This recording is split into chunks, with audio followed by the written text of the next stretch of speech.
Buen día.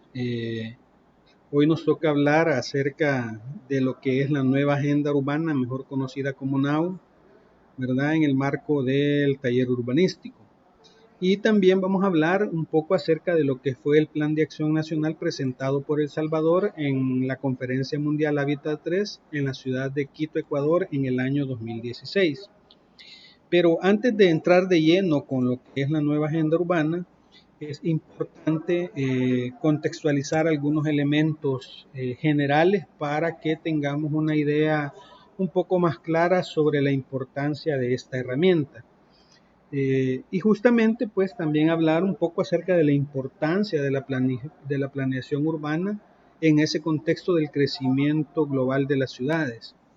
Esta imagen es muy emblemática porque nos muestra de alguna forma cómo el volcán de San Salvador, en este caso, poco a poco va siendo absorbido por ese crecimiento a nivel de un crecimiento urbano expansivo que se va extendiendo a lo largo del territorio como una mancha de aceite, ¿verdad? Como le denominan algunos teóricos, y que prácticamente hacen difusos esos límites de los cuales hablábamos en las clases iniciales de conceptualización, ¿verdad?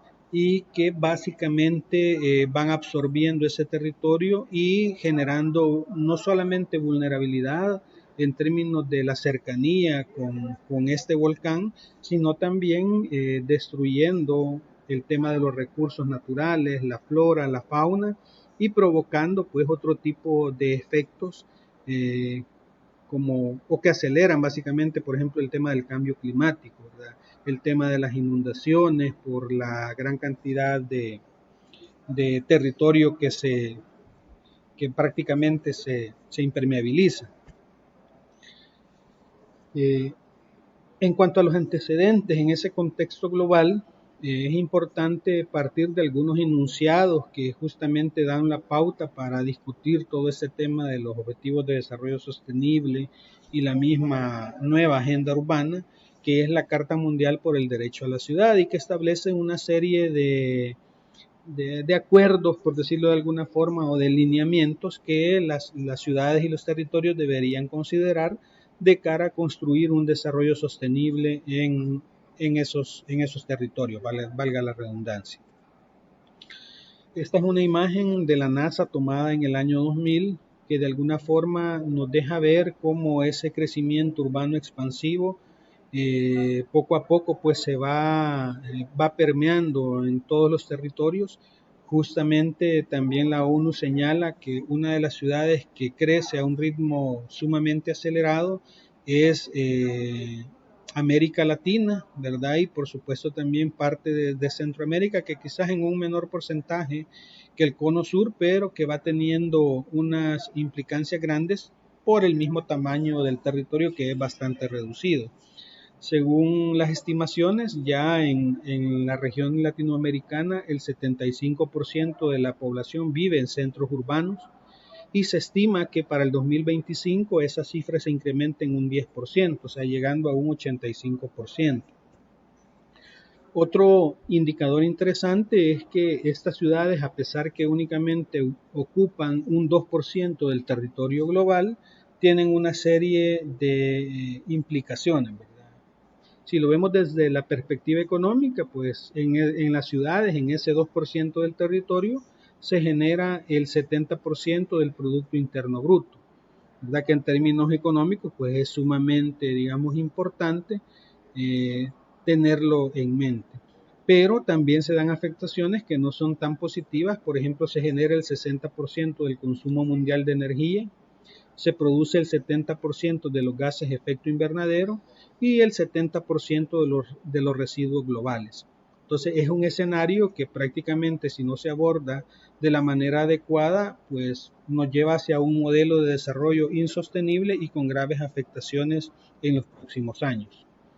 Para tratar de dar respuesta a todos estos efectos negativos surgen una serie de acuerdos globales que se enmarcan en esa conocida Agenda 2030, ¿verdad? Que se plantea una serie de objetivos y metas a cumplir para disminuir, digamos, esos impactos negativos que se dan en el territorio.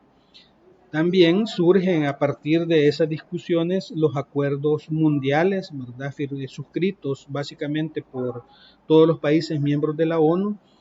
Se acuerdan los objetivos de desarrollo sostenible, que viene a ser una especie de actualización en relación a los objetivos de desarrollo del milenio, que justamente pues tenían como fecha límite para su cumplimiento en el año 2000 y que digamos, se renuevan y se plantean y se amplían, digamos, de esos, creo que eran 10 objetivos de desarrollo del milenio, ahora pasan a ser 17 objetivos de desarrollo sostenible bajo una premisa de que nadie se quede atrás.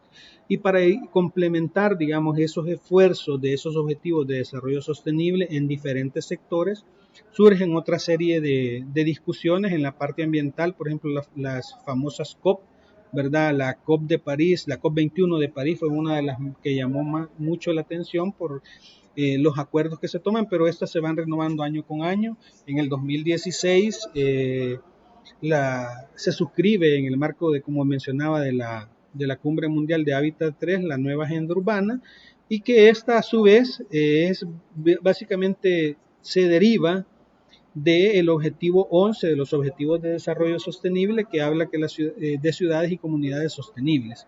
Y también hay otra serie de discusiones o convenciones, por ejemplo, esta sobre el derecho de las personas con discapacidad, ¿verdad?, a vivir en territorios adecuados, o la misma discusión que se da a nivel de Latinoamérica en el marco de la MINURBI, ¿verdad?, en el cual se plantea un plan de acción regional para la implementación de esa nueva agenda urbana. Como mencionábamos, pues las afectaciones son muchas. Este es solo un ejemplo que me gustó mucho por la manera gráfica en que podemos comenzar a comprender la importancia que tiene la discusión sobre ese tema del desarrollo sostenible.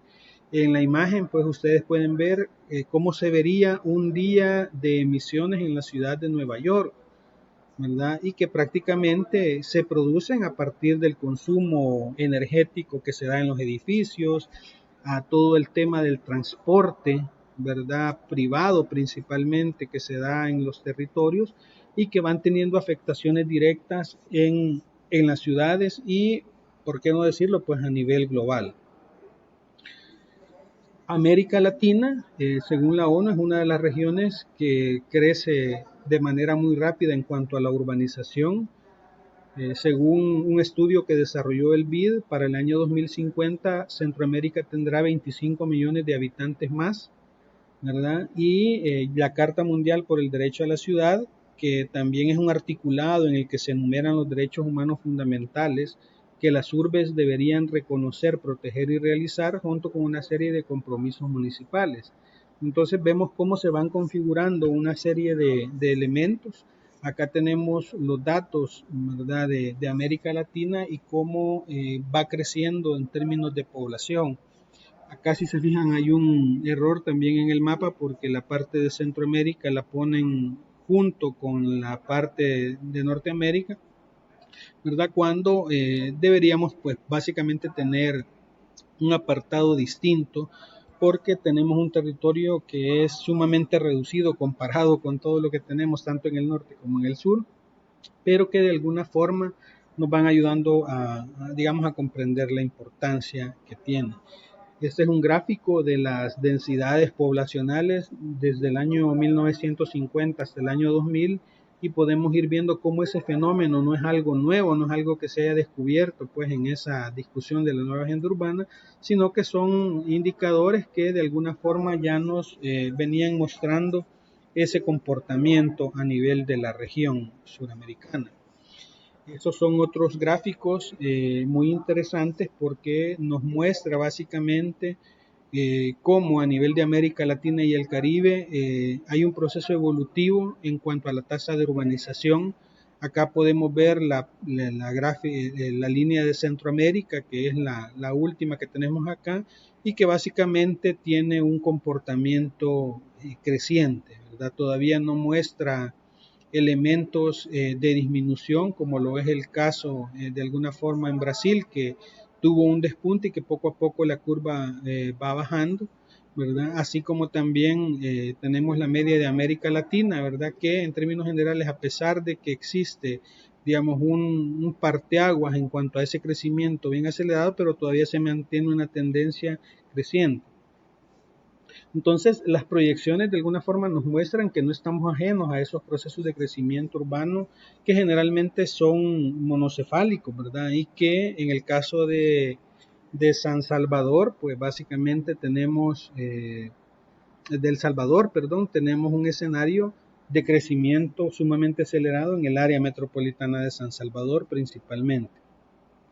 Esta es otra gráfica que nos muestra el promedio de población urbana y rural a nivel de América Latina y cómo de alguna forma el Caribe y Centroamérica pues todavía nos mantenemos abajo de, en el caso de Centroamérica, abajo del 60% de ese grado de urbanización, pero como veíamos con una tendencia creciente.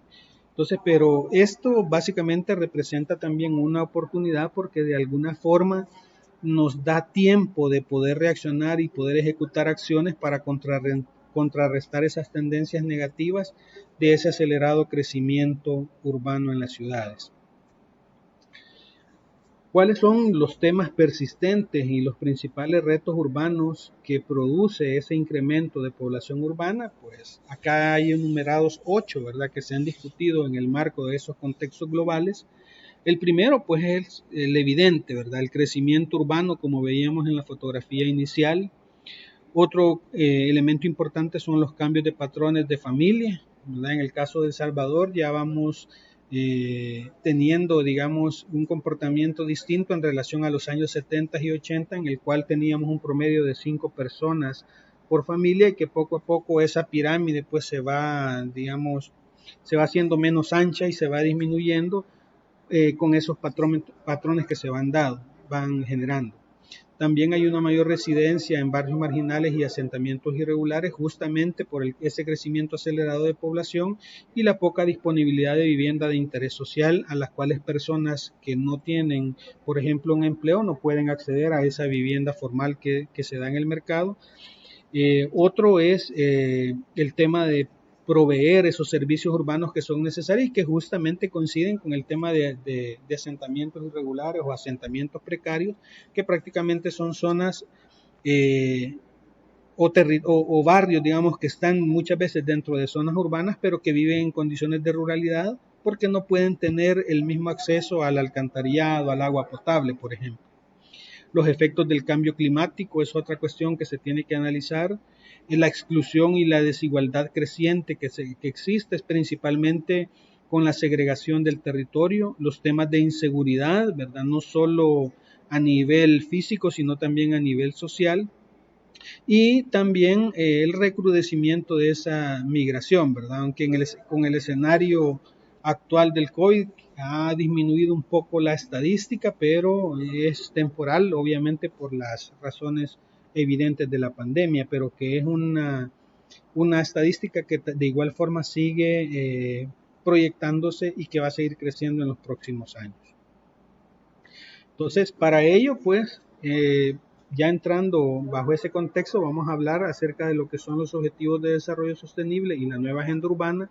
Va a ser una mirada muy general. Ustedes van a tener a la mano el documento para poder revisarlo, leerlo detenidamente y que de alguna forma puedan ir implementando algunas de las acciones que esta nueva agenda urbana plantea.